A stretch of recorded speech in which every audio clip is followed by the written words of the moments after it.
Talvez você tenha feito constantemente estas perguntas. Onde posso encontrar refúgio num mundo cheio de conflitos? Ou, como e onde posso encontrar força para vencer nesse mundo que oferece tantas derrotas? Acompanhe agora com o pastor Edson Bruno mais um programa Encontro com a Palavra.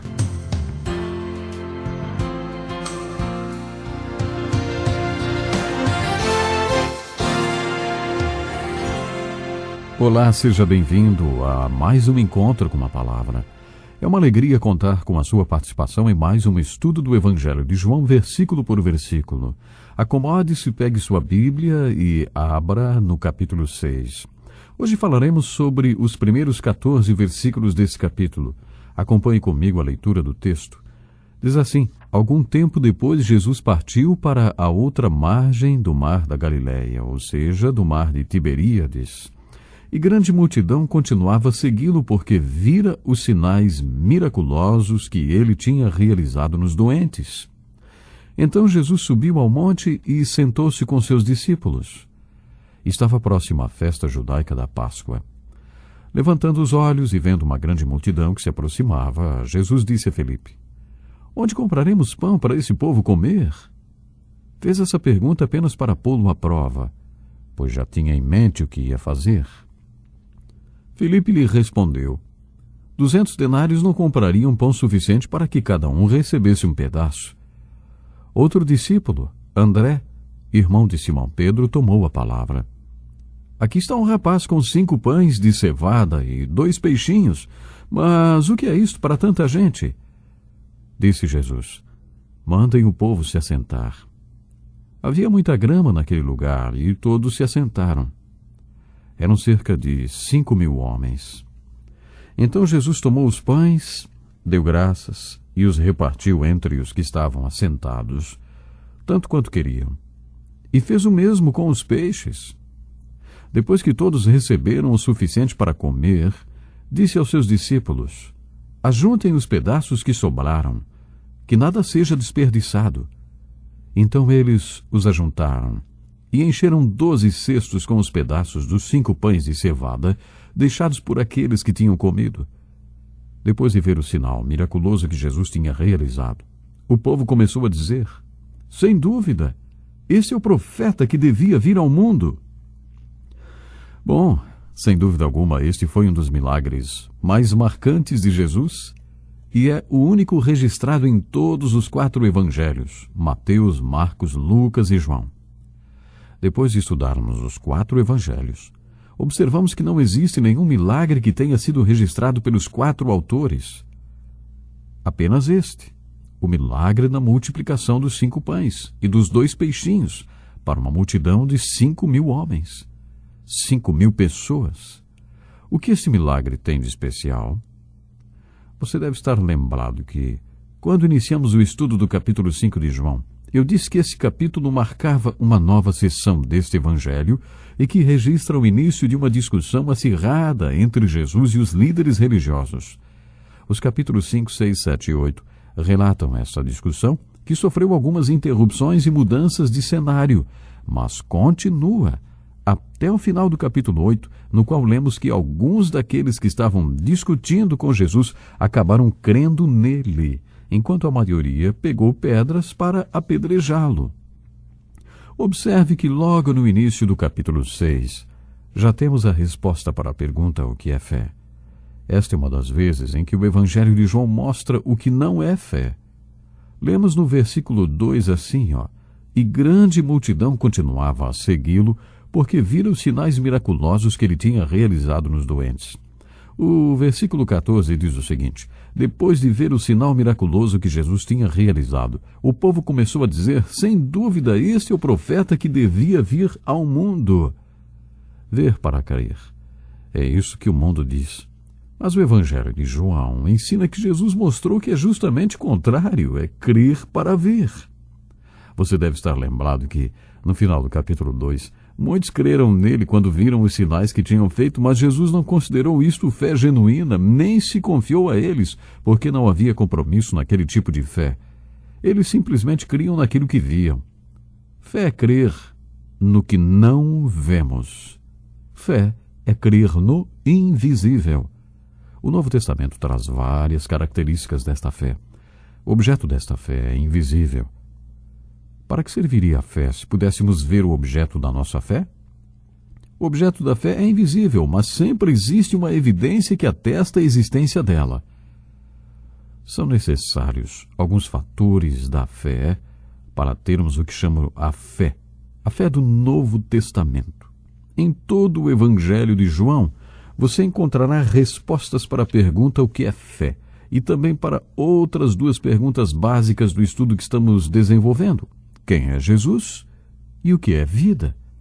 Estas duas perguntas são constantemente respondidas no Evangelho de João e, junto com suas respectivas respostas, encontramos uma chave maravilhosa que revela sua verdade. Nesta passagem, nos deparamos com o milagre maravilhoso da alimentação dos 5.000 homens. O autor do livro As Razões Bíblicas para Missões, Robert Glover, afirma que este milagre foi registrado por Mateus, Marcos, Lucas e João, porque é mais do que um grande milagre.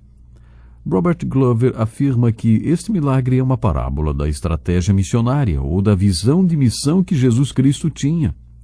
Ele não nega que o milagre tenha acontecido. Ele sabe que o milagre aconteceu. O que ele afirma é que, além de ter sido um grande milagre, também foi uma parábola. É de se esperar isso no Evangelho de João. Como eu disse na introdução deste estudo, o Evangelho de João foi escrito em uma linguagem de sinais. Este evangelho relata os sinais que Jesus operou enquanto viveu na terra, assim como o livro do Apocalipse, que também foi escrito por João. Este evangelho apresenta sua mensagem na forma de uma linguagem de sinais e símbolos. Só para relembrar, uma parábola ou uma alegoria é uma história na qual seus personagens e cenário possuem um segundo significado, com um ensino moral ou espiritual. Isso não quer dizer que a história não tenha realmente acontecido, mas que, além dos fatos históricos, também possui um significado mais profundo. O Evangelho de João é repleto deste significado. É assim que Robert Glover vê a história da multiplicação dos pães. Jesus recrutou os discípulos assim que os conheceu. Depois de encontrar a seus discípulos, Jesus os comissionou, ou seja, os enviou. Enviar, como os missionários são enviados, é o sentido da palavra comissionar.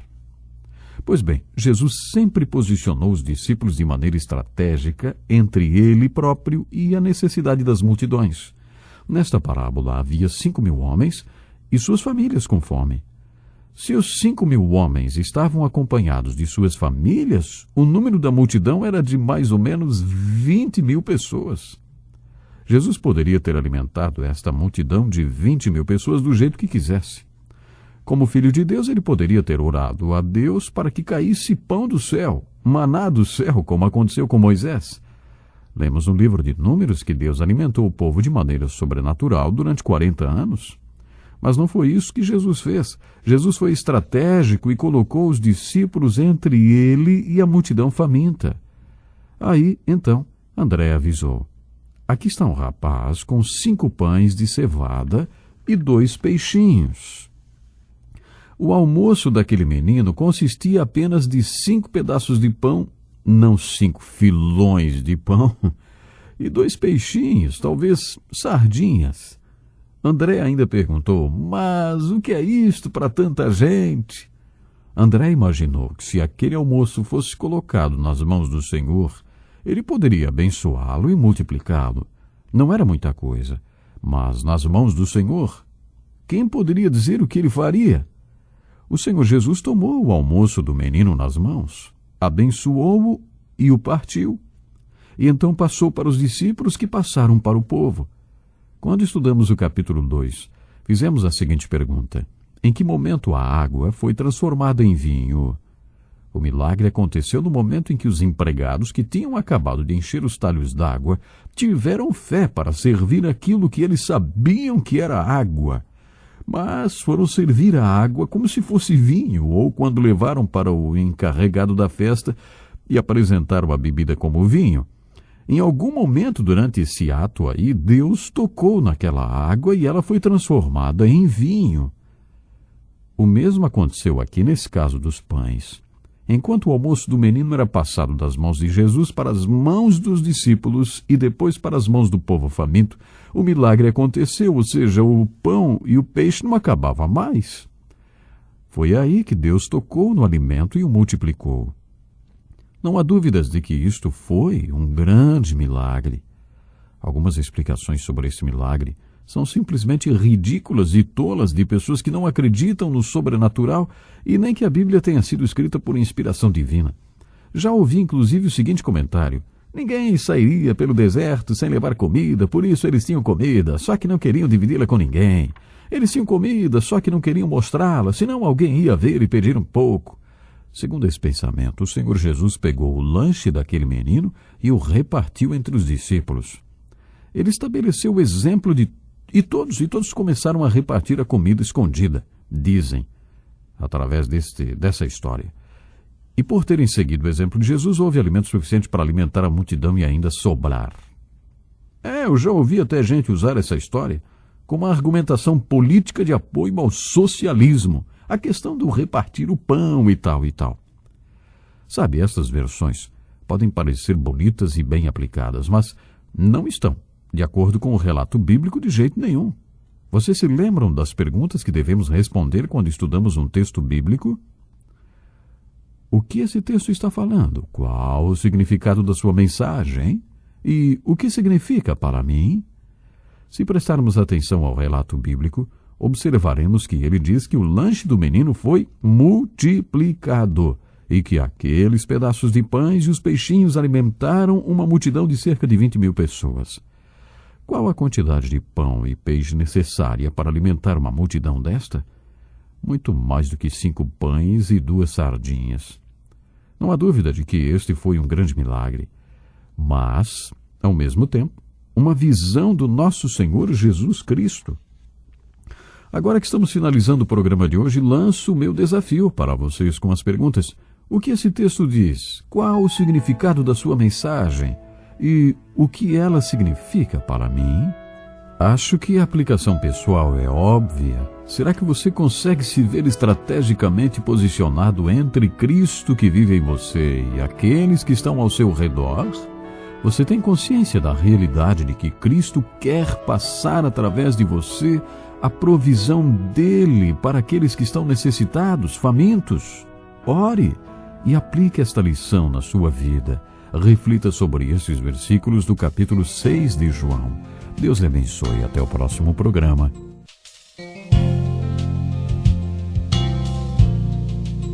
Que lição importantíssima. Obrigado, Pastor Edson Bruno. Prezado ouvinte, coloque em prática o que você ouviu aqui. Sem dúvida, sua vida será grandemente abençoada. Este é um estudo escrito pelo Dr. Dick Woodward, na voz do Pastor Edson Bruno. Escreva-nos e solicite o material.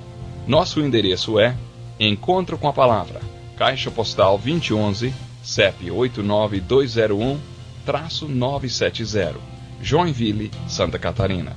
Até o nosso próximo encontro com a Palavra.